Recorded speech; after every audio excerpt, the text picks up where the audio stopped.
India is no longer just making cars for Indians. One single port is now preparing to export 2 lakh cars every year to the world. Not containers, not coal, not steel.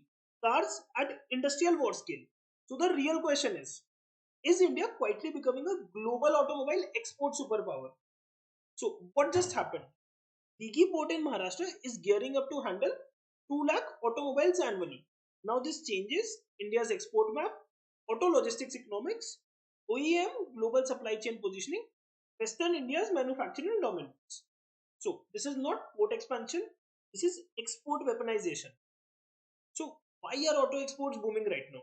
There are three powerful drivers. First is cost advantage. India is now one of the cheapest high quality auto manufacturing hubs. Secondly, global China plus one shift. So global OEMs are diversifying out of China. And thirdly, EV plus ICE export demand. So India is exporting small EVs, budget ICE cars, two wheelers, compact SUV.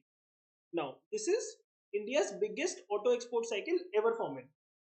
So, why Dighi Port is perfect for this boom? Now, Dighi Port is offering deep draft access, roll on roll off infrastructure, proximity to auto clusters, Pune, Chakan, Nashik, Sanand, shorter shipping time to Europe, Africa, and Middle East, lower congestion than JNPT. So, it is designed for automobile warfare at scale. Now, who is benefiting the most from this shift? Big beneficiaries include auto OEMs, auto ancillaries, tire manufacturers, port and logistics companies, ship operators, Western India industrial landowners. So this is not one stop. This is a full export ecosystem move. Now, there are always hidden risks that no one talks about. That is global recession demand risk, shipping rate volatility risk, currency fluctuation risk, geopolitical trade barrier risk, port execution delays.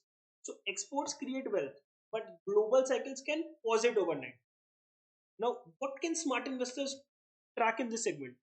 So they can track auto export volume growth, port capacity utilization, OEM long-term export contracts, freight cost trends, EV export policies, and they can ignore short-term monthly dispatch noise. And they can also ignore the Telegram next auto multi-wagon list. So, if you talk about the final verdict, what is the final verdict?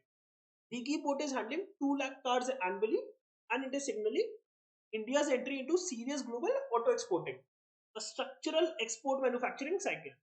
So it is not a 1 year port headline.